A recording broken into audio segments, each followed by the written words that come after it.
Welcome to Your Greatest Accomplishment. Let's Talk Parenting. This is a podcast all about parenting, and while it might be your greatest accomplishment, that does not mean it's easy. We know right now you face the biggest challenges as you care for the emotional, the spiritual, the physical well-being of your children while they're in a world that's teaching them to question everything. So on this podcast, we're going to talk about biblical principles to help raise your kiddos so that they'll love Jesus. So we want to encourage you to join along with us and let's talk parenting. Right now, let's check out today's episode. Hello, everybody. I just can't believe this moment in history right now. Can you believe it? I'm here with somebody I've learned from, watched, listened to, been mentored by from a distance, and I'm in the same room with them today. Isn't God great? Anyways, we get to hang out with Pastor Andy and Sandra, and thank you so much for doing this. Yeah. Thank you so much for having us. Hey, thanks for coming our way. You made it easy. That's right. Oh, come on. It's an honor for us. Yeah. That's the least we can do based on you guys' input into our lives and into our church's lives. So thank you very much. Andy, you have this famous phrase that you say that I've stolen from you and repeated it 1,000 times. It is your direction, not your intention, that determine your destination. And you've said that over and over in leadership environments, and now you say it in the parenting environment. Tell us a little bit about why this idea of the principle of the path is so very significant for parenting. Because every parent, whether they recognize it or not, they are parenting in a direction. Mm-hmm. And our direction, as you just said, determines the destination. It's true in organizations, it's true in business, it's true financially, in marriage, it's true in parenting. Yep. And we have 3 kids, they're all married, older, we have adult relationships with our kids. And you arrive one day and you realize, oh, this is where we are. I mean, you know this. And where we landed. This is where we landed. And if you don't parent on purpose toward a defined win or an it, as we talk about in the book, you're going to end up somewhere. Mm-hmm. Why not choose it? And we know, in fact, everybody listening knows, in the chaos of parenting, who has time to stop and say, what's the win? What's the goal? What's the it? Yeah. So we wrote this book to do 2 things, to encourage parents to stop and ask the question, what's the win? In other words, when our kids are adults, what do we want to look back on and say, we did it? Well, what was it? You know, we got there. What is there? Yeah. And then secondly, we share our it, our win, our parenting win, and we highly recommend it, and we talk about how we got there. So that's right. Yeah. It's a little bit scary when you think about writing a parenting book, because what it sort of implies is we are great parents. We think we're so great. We decided we'd write a book about it, and we got it all right and all perfect, and nothing could be further from the truth. Just ask our kids. That's right. We are not perfect parents. We do not have perfect kids, but we determined our it early, and having obedient, perfect little kids and older kids was not the goal. The goal for us was to get to the end of the parenting journey, or the heavy lifting parenting journey, with relationships intact. That we would have relationships with our kids on the other end of parenting that would just be rich and rewarding and all of that. We had an it, and our it was simply that our kids would want to be with us and with each other, even when they didn't have to be anymore. That was our goal, and so that was the reason we wrote the book. We, like Andy said, our kids are in their late 20s, early 30s, and as we're looking back, there were a number of things along the way, and lessons we learned the hard way and the easy way, and all the ways, and from other people that we felt like got us to that place. And so we wanted to share that. Okay, now I have to ask this question, because as a pastor, as a communicator at a pretty large church, I would think it would be to raise kids up in the fear and love for God. But you didn't do that. No. Tell us a little bit. No, I'm not saying. You're not supposed to say that. Wow. Tell us a little bit about. Well, you know what? Part of it is I'm a preacher's kid. I'm a pastor's son. And know lots of preachers' kids. And again, we worked in student ministry with high school students for 10 years together. We saw all kinds of... We were not confused about what it was like to have teenagers. We saw parents with all kinds of it, obedience, compliance, education, sports, fulfill dad's dream on the football field, fulfill mom's dream on Broadway. I mean, don't embarrass me in front of my friends. There's lots of different its. But we knew at the end of the day, influence is everything. Yes. And you maintain influence with anyone through relationship. So if we want to influence our kids throughout their lives, the relationship is everything. Once the relationship ends, or if it goes bad, there's no influence. I mean, Yes. we don't naturally allow people that we don't respect Yes. to influence Yes. us. Yes. So in terms of faith, in fact, the last section of the book is about how to help your kids Spiritual develop formation. develop a faith of their own, and we even talk about what happens when they begin to depart from it. But we knew from experience with lots of high school students and lots of family systems, and from spending a lot of time with parents that we saw or thought got it right, we would take them out to lunch and say, And ask them every question we could think of. what did you What did you do? What did you not do? And the thing that Yeah. attracted us to those parents was not how, quote, spiritual or godly their kids were. It was how connected the family was. Yes. And I'll let Sandra talk about this, but I saw this in Sandra's family. Again, I come from a home where everybody's a Christian, everybody's educated, everybody, all four of us went to seminary, both my parents, my sister, me, but we didn't have what her family had. Got it. And when I saw it very early on, I'm like, I want it. And she was like, want what? Because it was so natural to her. That's all I knew. That's it. That's all she Yeah. knew. That's it. And I'm like, That's no, it. Yeah. that's it, and you got to work for it. And my tendency, and then I'll let y'all talk, is if I had not seen that, I would have parented toward compliance, Yes. morality, Yes. just purely character. But you can parent toward character, sacrifice the relationship along the way, and lose the influence. And so I'm so glad that I was introduced to the Walker family. Yeah. Yeah. So tell us just a little bit about what that was like growing up in your family then. Yeah, well, for us, and I'll kind of fast forward through all the childhood years to our relationships as adults with our parents and with each other was we really loved being together. And if four of the five of us, I'm the middle of three kids, so if four of the five of us were together, the other person was like, wait a minute, don't talk about anything funny, don't laugh, don't have a good time without me, wait till I get there. Nobody wanted to be left out. They would call the person that wasn't there and make fun of them. Guess what we're doing? We're eating grandmama's biscuits, and you're missing out. And just all of it. And I would sit there and think, He's like, what's wrong with this family? this is amazing. I mean, there was just low drama, low conflict. Yeah. Just they Enjoyed each it. other. Yeah. Now, I'm just thought about this. What's fascinating with that is, if the Bible argues that we should love God and then relationally, that's the most important thing, then what your family tried to live out was this relational deal and just One make it- another. It really is fascinating that you didn't intend it to be. I don't know if your parents did, but you kind of landed there. Yeah. That relational connectivity is vital in the family dynamic. That's pretty right. cool. And it was interesting because my dad grew up without a dad. And wow. so, for him to have an understanding of that was really amazing. Yeah. And he just knew relationships are the most important thing. He wasn't in ministry. He was an entrepreneur. A Marine. He Marine just. colonel. Yeah, Lieutenant Colonel. So he just knew relationships are the most important thing, and my mom too. And she grew up in a family similar to the goal.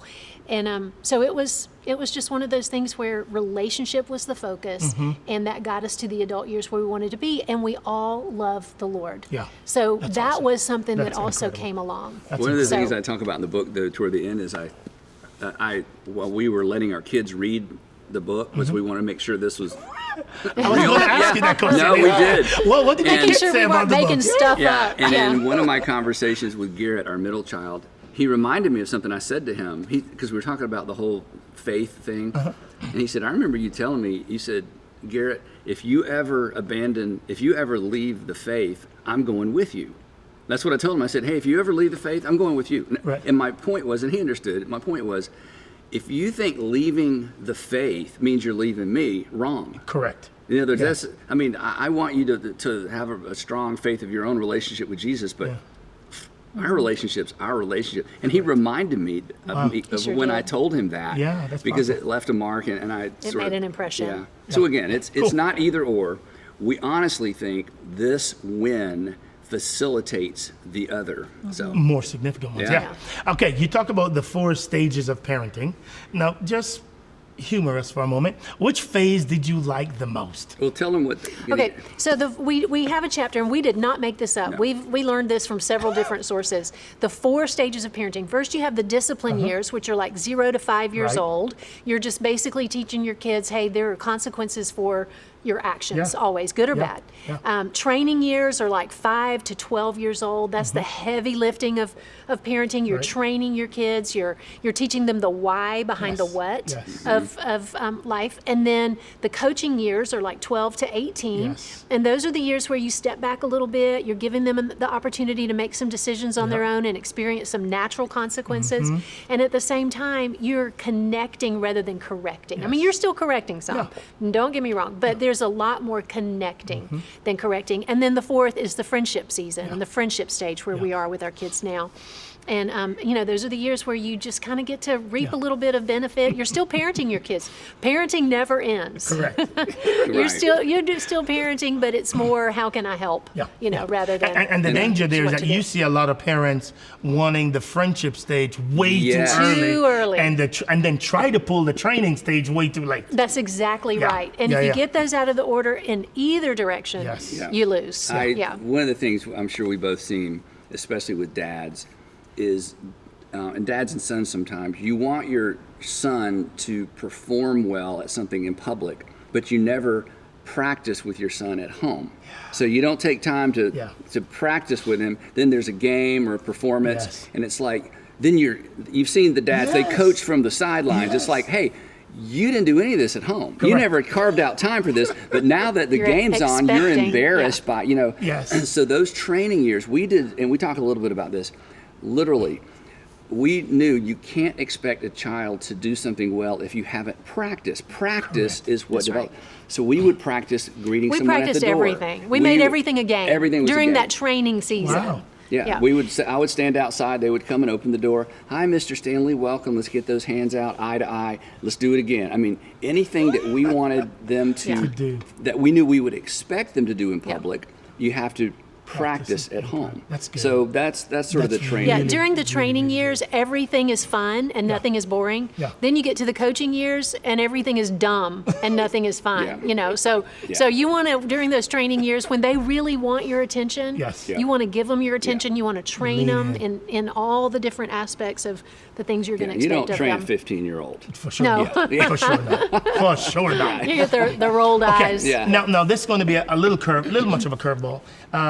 We've got a lot of single parents, and it just gets so much more difficult when it's one parent in the home trying to manage both roles.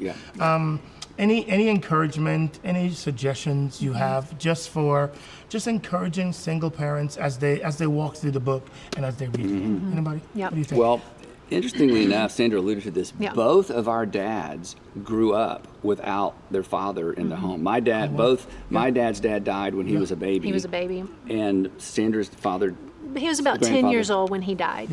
And neither, and so both had those many, many years of single parenting. Single moms. Only to say they turned out to be great fathers, both of them. So there's hope, number one. But this is where what you're doing and what we're doing in the local church is so important. It's why the small group model for middle school and high school kids is so important. It's why having good leaders, because every parent needs a partner in parenting. Every parent. We're a two-parent home. But especially the single parent, they just need somebody who's saying the same thing somewhere else. Coaches do this, sometimes teachers, but the church has an extraordinary opportunity to do that. And again, there's, the single mom scenario is, I can't imagine anything more challenging. But at the same time, we all know some fabulous people who were pretty much raised by their mom, and they've gone on to do amazing things. That's exactly right. Well, and one of the things I tell my single mom friends all the time is, number one, be in a small group. It seems counterintuitive because it takes time away from your kids, but it is the most important thing because they're in a group, they're realizing I'm not the only one dealing with this problem. This is a common issue. Nothing I'm wrong not with the me. only one, right? And you're supporting each other, you're caring for each other when the difficult things come. You got meals, you got whatever form care takes, and then you just don't feel like you're alone. And I think there's a lonely factor that it plays big with a single And parent. fear, so much fear. And then the other thing I say to single people who are just in the trenches trying to parent by themselves is take one day at a time. God promises to give us grace as we need it. He doesn't give us a whole bunch early.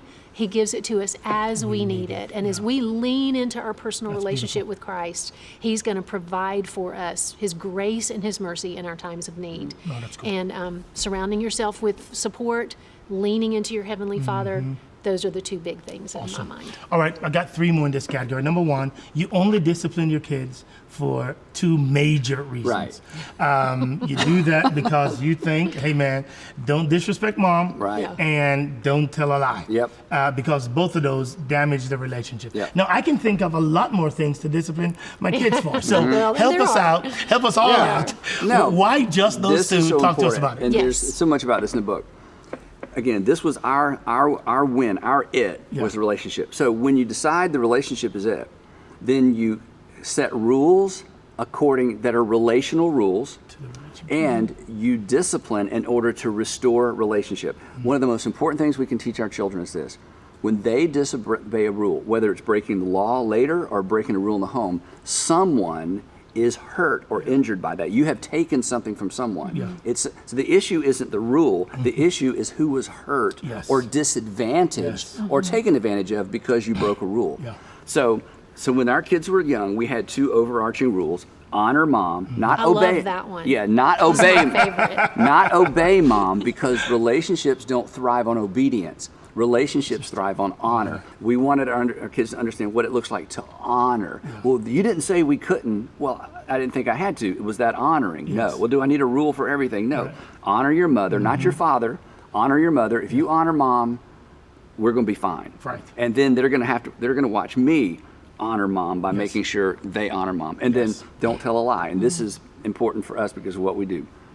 We did not tie don't tell a lie to the 10 Commandments.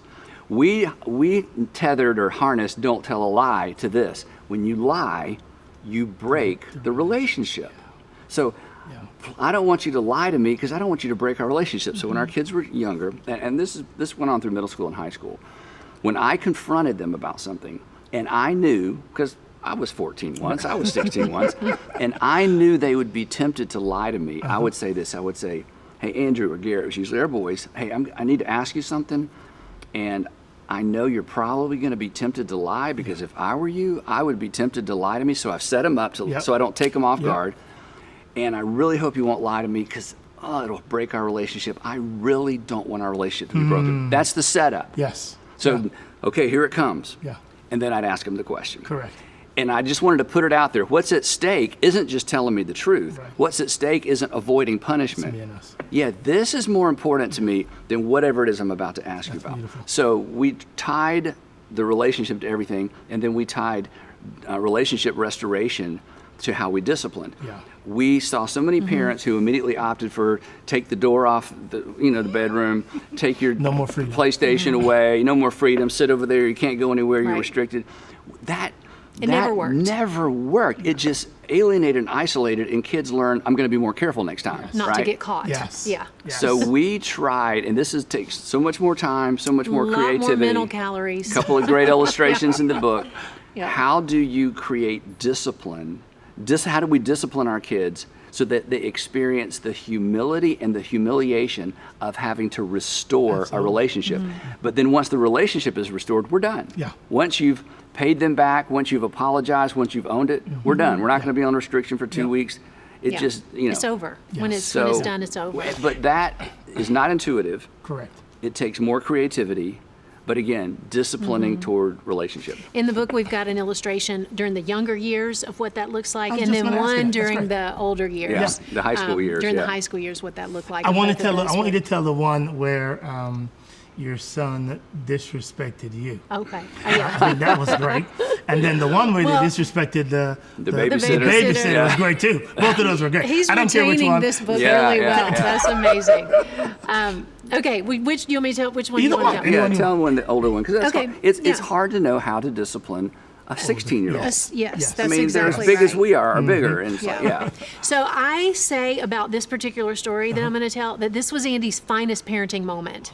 because it was just a brilliant response to something. So with one of the main rules being honor mom, there was an incident that happened where one of our sons was very disrespectful.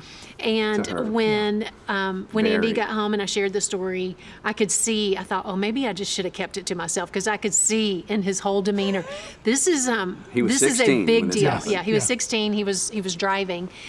And so when I told Andy the whole thing, Andy just paused. So why don't you pop into the story one of the right things here we and talk talk about about, this. the older our kids get, the longer we can wait between what they've done wrong and how we discipline them. During the early years, it needs to be immediate. Yes. Yeah. But in real life, you know this, you can break the law and you don't go before a judge for months. Absolutely. And you may not There's a big gap. Right, there's a big gap. Yeah. And the older they are, having them sit in because the immediate question we get from teenagers is, what are you going to do? What are you going to do? What's my punishment? And the right response is, I don't know, because I didn't expect you to behave this way. I'm not prepared for this. Yeah. I wasn't expecting. It's why you should never put a punishment before they break a rule. If you do this, I'm going to do that. Never do that. Yeah. Because I'm not expecting you to. Correct. Anyway, so I did not know how to respond to this. It was so bad. And I took so long trying to figure it out. She began I was to like, wonder. is anything going to happen Yeah. about Okay, the hold thing? on. Stop right there. I'm so sorry. But just for us mere humans. Yeah. So did Andy buck up a little bit, and did he when it first happened? No. You know, Oh, did yes. he I could tell that it was. Let me walk there was away that. right now. You know what I mean? There Because was I just that. want to make sure that it's still okay to do that. But Come on. and of course, there's always temperament and personality, Right. and Andy's calm. We're it. both actually pretty calm. Where neither of us have bad tempers or any of that, thankfully. That's Yeah. just not what has been But baked into I was us. so angry. But he was. He was pretty upset about it. So there was a gap of time. Yes. But when he did decide, he basically said to our son, he said, okay, here's what you're going to do. You're going to ask your mom out on a date. You're going to take her to dinner, buy her dinner, and ask for her forgiveness. Apologize appropriately, ask for her forgiveness. Which And he's like, 16-year-old oh my gosh, wants to Dad, do just that, take my right? keys. That's right, that's right, Take my that's right. phone. Don't make me do that. Because like Andy said, there's this kind of humiliation And I factor. said, and nobody else is going. It's just the just two the of two you. of you. But Yes. you have to ask her on a date. And he actually is a very tender person. So once he got his head around it, it was a super sweet situation. Yeah. And tell her And what he came happened. to me and he said, Mom, would you be available for me to take you to dinner tonight? And I said, I would, and I would love to do that. So we get in his truck. He takes me to a restaurant. We're sitting there. It's an Italian restaurant. We got our olive oil. I mean, I really have a snapshot in my head. I remember what he was wearing. I remember everything about the restaurant. We got our olive oil right here. We got our bread. We're just dipping our bread and talking. And he goes, Mom, I just want to tell you, I'm so sorry that I was so disrespectful. Wow. And one of the things we taught our kids early is you restate what you did. You don't just say sorry. Yeah, sorry is an incomplete sentence. Sorry doesn't cut it. You don't just say sorry. You say, I am very sorry that and you say what you did. And then he said, and I really do hope that you'll forgive me. Wow, that's awesome. And I said, Garrett, I forgave you the minute it happened. That is not even an issue. But what happened in that moment for both of us was the relationship was absolutely restored. And it was such a memorable thing for him. It was such a memorable thing for me. His wife today benefits from that very scenario. Absolutely. So not only is it dealing with a broken rule in our house and dealing with not honoring Mom, this is setting him up to be relationally successful for the rest of his life and to understand what it looks like to restore a broken relationship. That's really good. That's So. really, really good. Okay. Finest parenting moment. Well done. Okay, now you ran across something so quickly there. I gotta kind of rewind it a little bit. This is not a part of the book, but you just said it so quickly, which you often does. That really gets me frustrated because I don't think like that, and so it's part of jealousy. But it's okay. You just said we don't allow our kids to just say I'm sorry, Right. because sorry is an incomplete Sentence. And then you go on to say they have to retell you what they're sorry for, and then say I'm sorry. Well, and when they're young, that just is what comes natural to them. Yeah, Sorry, because Sorry, yeah. they don't mean it. They're just saying it because they're ready for Say this you're to be sorry. over. You're sorry. Yeah. Right. That's awesome, dude. That's So- awesome. Okay, last question in this section is just so tell me what it was like to write this together. We have a lot of pastors here, and them and their wives want to write books together, but it's hard. They're two different personalities, trying to get on the same page. It's all difficult. Tell us what was it like for you two to write this book together? We had a good time. Yeah, this was pretty easy. Yeah. I mean, it's our life, it's our story. Yeah. There are lots of stories in the book. And again, to be clear, this isn't everything you need to know about parenting. This is just everything we know. So we're not filling your cup, we're just emptying ours. Okay, go get the rest from somebody else. Yeah. And so it was fun to think through and remember. And we did separate chapters, Yeah. so I'd be writing a chapter, he's working on another Yeah. chapter. Yeah. Often we were in the same room working on it at the same time, and we would remember stories at different times, or I'd know what he was talking. I'd say, you remember that time? I actually went back to my journals. A mentor of mine early in my parenting journey just really talked to me about journaling and how to do that, and just kind of discipled me in she that said, way. you're going to forget. And we're like, oh, we'll never I'll forget. never forget all of this. And then we would read some of these things. I'm like, I totally forgot. I totally forgot that. So Yeah. I went back to some old journals, kind of skimmed through, found some of the really fun stories, things that happened, and we leveraged those and laughed. That's and awesome. again, brought our children into conversations like, do you remember the time? And, to try to get their perspective on some Yeah. things. So I think it was really a rich, sweet time And you writing enjoyed this it. particular You obviously have written I only way had more. to write half a book. I'm telling you, it was wonderful. I mean, writing a book is not a casual endeavor. No, it's Correct. not. And so, I'm not a writer. It was kind she's- of all new she's a stuff very for good me writer, to so figure out. That wasn't hard. Okay, cool. I have a personal question for you that was not in the questions I gave you, and so this will catch you a little off guard, but I often do that, so it's okay. Your oldest son is a comedian, is that correct? That is Yes. correct. Now, was that challenging for you? And I know how your direction was, the relationship. I get Yeah, it, yeah. but you would think that you'd want him to follow in your footsteps. Well, or, he says he is. He's a comedian. I mean, don't most people think pastors are jokes? So he is. got it. Mission Now you know where he gets it. Mission Right, accomplished. Yeah, I got it. Okay, makes sense. He went to Auburn University, got a finance degree, got a great job right out of college. So this was a curveball. Total curveball. Really a curveball. And he's very Conway. introverted. Oh wow. And he wanted to write comedy. He watched every episode of The Office over and over and over. And one day he came to me and said, you know what I'd like to do? I would like to write comedy, like for television. Yeah. I said, well, movies, I'm like, you telling the wrong guy. So I connected him to a friend of mine who's a comedian, and he connected him to somebody who writes. He said, if you're going to write it, you got to go do stand-up. You got to pay your He dues. said, you don't know what's funny till you feel the pressure of Yeah. being funny. Yeah, that's true. So he So- went to the comedy club down in Atlanta where you do kind of amateur night, get on a list, Yeah, you yeah. get 5 Open mic minutes. night. Yeah. Open Yeah. mic. And he did And he it loves over it. and over and over. And he loved it. I loved it. He did I not loved expect to love it, and he loved it. Yeah. But the fact that you fueled it is what's pretty incredible on your part. The Yeah. fact that you encouraged it, you fanned It the was flame. a process. Yeah. Because here's how I think. Well, I know what this looks like at 25. What does it look like at 45? Yeah. And then I thought, that's no way to think. I mean, who would do anything if you thought that way all That's the true. time, right? That's a good point. And all my friends were like, go for it, go for it. I'm like, let's think about it. But then he kind of hit a tipping point where, with his full-time job, he was running out of vacation days Yeah. when people invited him to do things out of town. yeah. So he was running out of vacation days. He was seeing that this was financially something that could potentially work. So he came to us and he said, I think he was actually about to be given a promotion at work. And he didn't want to accept a promotion and let them train him and do all of that Correct. when he knew he may be leaving Yes, yes, and yes. take that opportunity from somebody else. But so, the fact that he came to me, Relationships. relationship. yeah, we had paved the There it way. is, That was yeah. an ongoing conversation. He knew I wouldn't chastise him. Or, Yep. Yeah.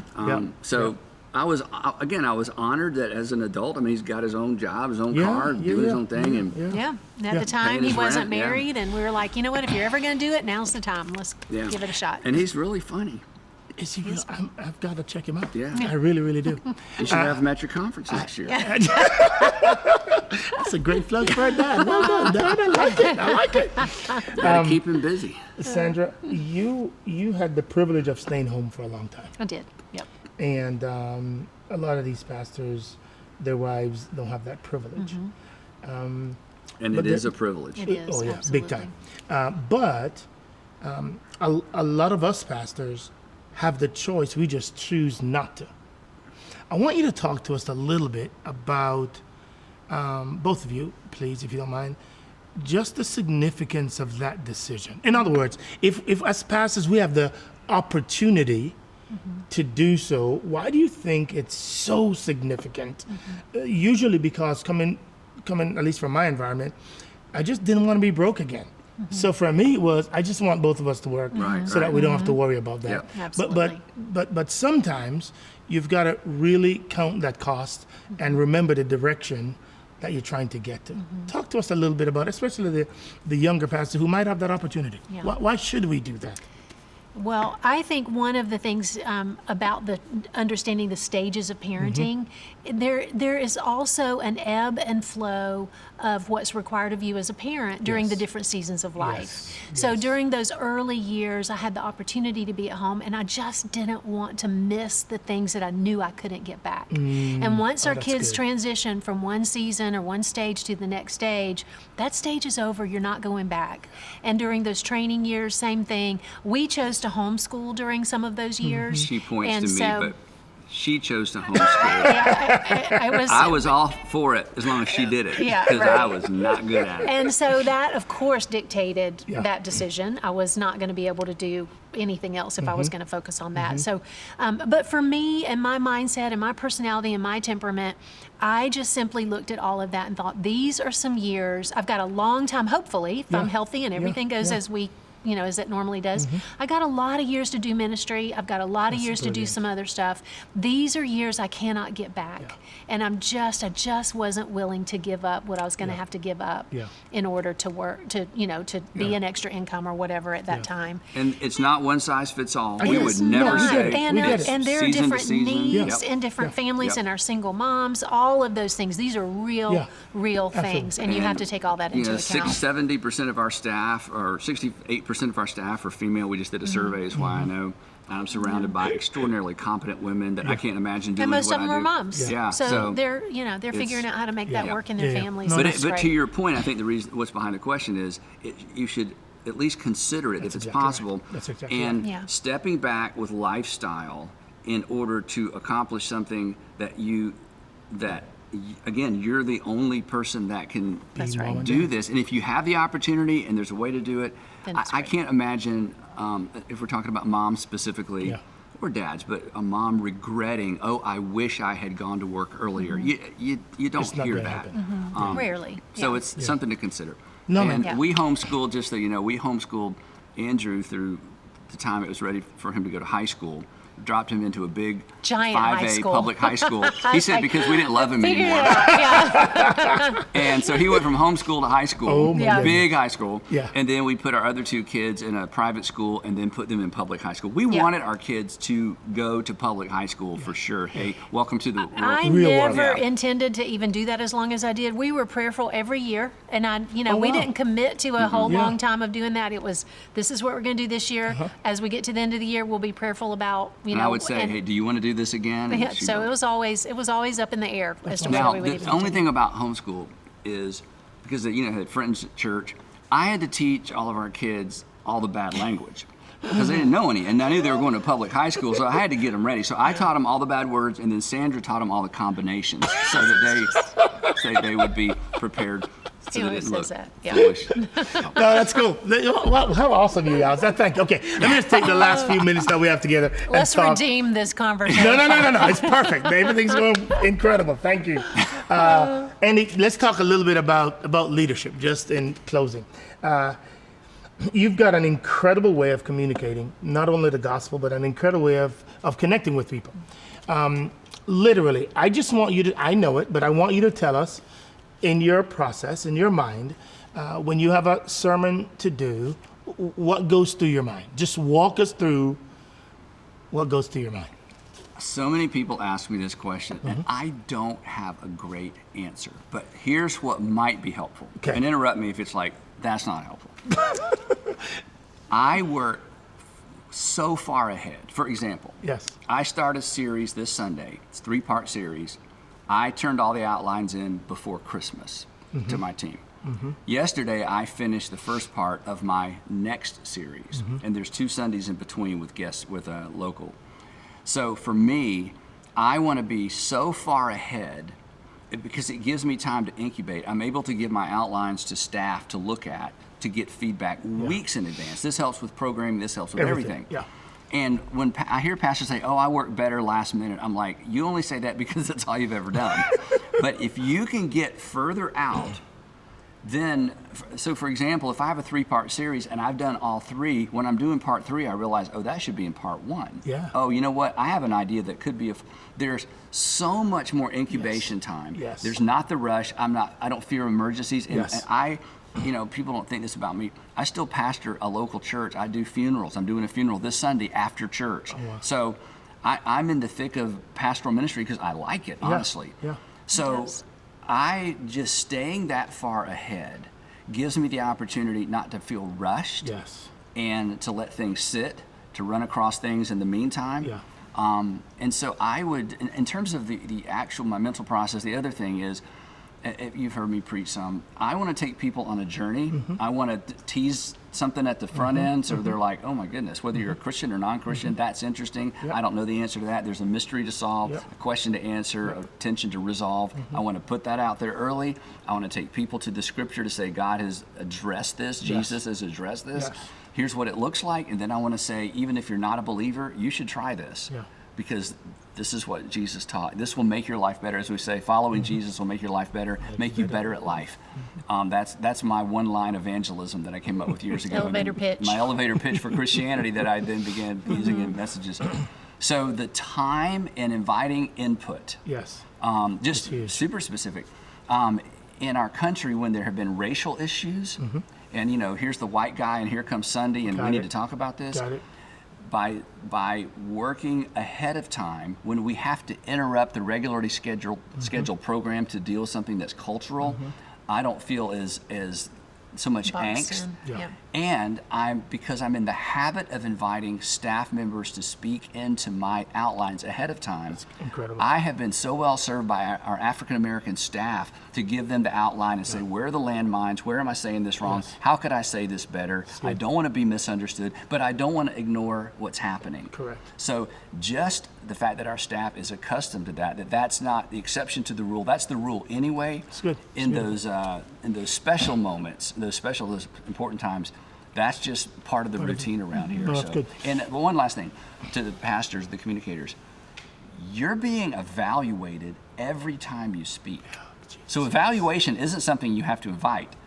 Everybody's doing it. Your wife is evaluating, right? Your husband, your children. It all gets evaluated. The question is, are we learning, are we gaining from the evaluation? The only way to gain from it is to systematize it and to invite people in. So that's my No, that's great. That's synopsis on incredible. preaching. Okay, now you've begun doing this a little bit more, so I'd like to hear yours too. Some ladies Well, in the audience would love to hear how you go about the process. It's so funny because even getting ready for some of these interviews, we're sitting on our 2 sofas in our living room last night, and he comes out with his Kindle like he's about to read. And I'm like, oh, no. We have to talk about tomorrow. Because this is all inside of him. yes. He's such a seasoned communicator, and I'm not. And so I just need a little more prep time. Absolutely. So I said, you're going to need to go get your computer because we got some prep to do. I love it. But for me, I'm enjoying it more and more. good. I love talking about this content. I love talking to foster parents since that's been a big part of our journey. Outside of that, it takes me a long time to get there with It's a very message. stressful. But For her. I Yeah. Right. love it. Once I have it, once the Lord just kind of gives me what I'm going to say and get it all in my outline, then I'm good. But She's not dying to do it more. no, Got it. I'm happy with the. And I was so happy I didn't have to homeschool. So, we all have our. Yeah. Let's go. All All right. Looking ahead, pastors, let's say young men, 25, let's say 30 and under. And what's in your heart for those guys? What concerns you for that generation of without the generalizations, which I know you're not going to do, but just what's in your heart for them, and what would you wish you could say to them? Wow. The thing that concerns me, because you sent me some questions to look at, and this was one of the questions. The thing that concerns me or breaks my heart a little bit is the rock star mentality that has become a part of pastoring. And I say rock star mentality, I know the exactly what you mean. exclusivity, the sense that I'm somebody, I'm special. I love the fact that you just use your first name. I've always just, wanted to use my first Andy. name. Yep. There's nothing special about us. We know that. Yep. And but this, the super fast growing church, kind of the got to get it going fast, got to get all of that. I was raised in the opposite of that, and I have seen that undermine the success, especially of super talented male communicators who can draw a crowd because they're so good. Yes. And then people are like, "Oh, pastor, and it's spiritual, and you're so filled with the Spirit. Anointing, You're all so that." anointed." I'm Yeah. like, "No, he's just got a good gift." It's a gift. I'm not diminishing the role of the Holy Spirit. Absolutely. The New Testament is very clear about this. We are given gifts. What we do with them is up to us, and hopefully we submit them to the leadership of our Savior and our King. So the thing that concerns me a little bit is young men who get in for really good motives. They love God. They have a gift. They see people respond when they teach, and they want to do that more. All that's great. And then if they're not careful, there's what we talk about, there's the evolution of a court. Before long, people love them so much, they love them into unhealth. Yes. Now, as a preacher's kid, Yes. I saw this firsthand with my dad. And I'm convinced it gives me and people like me a healthy sensitivity to how badly that can go. Yes. So I have fended off, to use the term, the evolution of a court. I'm not special. We don't celebrate my birthday. I don't want anything for Christmas. Don't give me anything. And as pastors, if we're not intentional, people who are well-meaning and love us can ruin us. So, for the young pastor out there, they look at you or they look at me and they're like, "Oh, I want to be like that someday." And, years ago, people don't ask me this anymore. Years ago, young men always would come up after the service, "Andy, I want to do what you do. What do I need to do?" And this is what I would say. I would say, number one, you have to be born into the home of a famous pastor. That's number one. You want to know how I got here? Number one, okay? My dad, right. Then your parents have to go through a high-profile divorce. Yes. That's number two. They're looking at me. I'm like, "Hey, you want to know my story? That's my story." So, look, just submit yourself to the Holy Spirit. Submit yourself to King Jesus. Take advantage of opportunities and remember you're not special, right? We're just jars of clay. If you follow Jesus through the Gospels, you see him serve rather than be served. Every time. And that's the bottom line. Every time. That's great. That's great. All right. Now let's talk about the future of the church. You've been in a lot of hot water, and I enjoy watching you navigate some of those. I'm glad you do.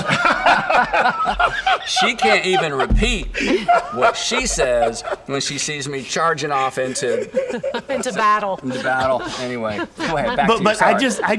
I just love the fact that you've kept the unchurched the priority. And on behalf of all the people that can see beyond the rhetoric, we want to say thank you. We really, really do. Thank you for your talk to the Georgia Senate. No, you saw that. That was incredible. That was extraordinarily well done. Thank you for boiling down to the gospel, to the resurrection of Jesus Christ, which cannot be deconstructed. Just thank you for doing that. Anyways, let me get to my question. The future of the local church, what are 2 or 3 things that you see coming that as pastors we need to be very mindful of as we try to lead with courageous vision into the future? Talk to us a little bit about that. Well, our church is 27 years old. 27 years ago in the Southeast, I felt like we stepped away from something traditional in order to do a better job reaching unchurched people. And so the model changed. We introduced a new model for the Southeast. It was happening in some other parts of the country. So that was a model change. Yeah. I think the next change is not going to be so much a model like the buildings or the music. Yeah. We've crossed those trenches and filled them in behind us. And that's fine. There's no one size fits all. Right. People should. I think, and it's just me, but you ask. I think we've still not come to terms with the fact that a 15-year-old, a 20-year-old can find out what is in the Bible without even picking up a Bible. Yeah. Once upon a time, if you want to know what's in there, you got to find one and find it. And yes. Nowadays, think of it, you can discover what else, the what else is the part we skip. Right. What else is in the Bible without ever touching a Bible. Yes. So we still use antiquated everybody has to have a book, language in our preaching and our teaching.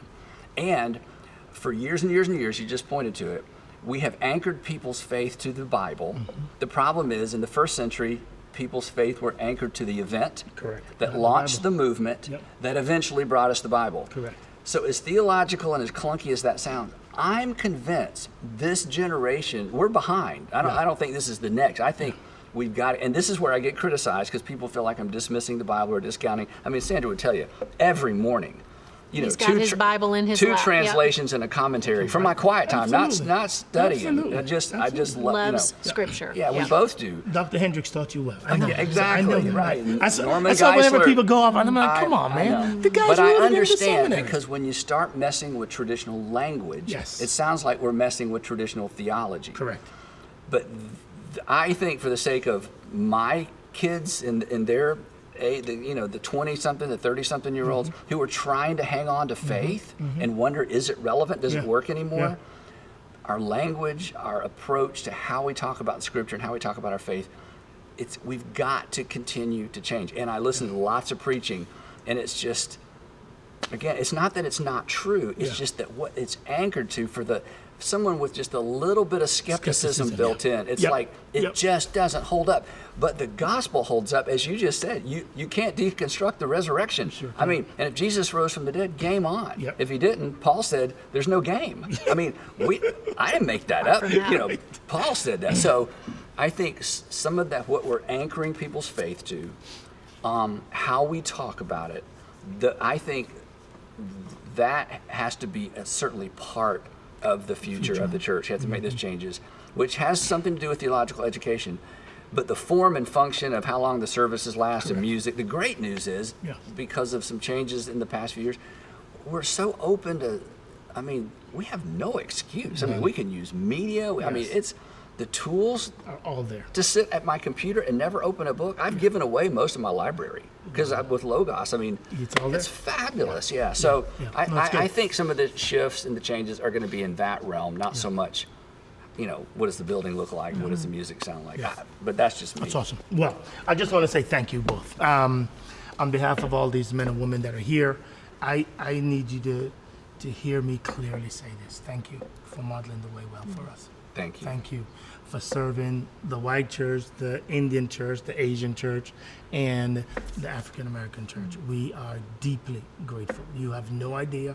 My church is the way it is because we've followed you to the T. God's been gracious to us, but it literally is because of your model. Thank you for your faithfulness. Thank you for your relationship. Thank you for blessing the body of Christ with this book. And now that we can just peer through the window into how you guys raise your kids, we just want to do what you ask your kids to do and honor both of you and say thank you very, very much for your faithful presence in this community, around the country, and literally around the world. We love you guys, and we appreciate you guys. Thank you. Thanks for this opportunity. Thank you for listening to today's episode of Your Greatest Accomplishment. And thank you for talking parenting with us. We're so grateful that you're here, and we would encourage you, if this has been helpful, to leave a review or share this with another parent who you think might help them along the journey. We can't wait to see you again next month.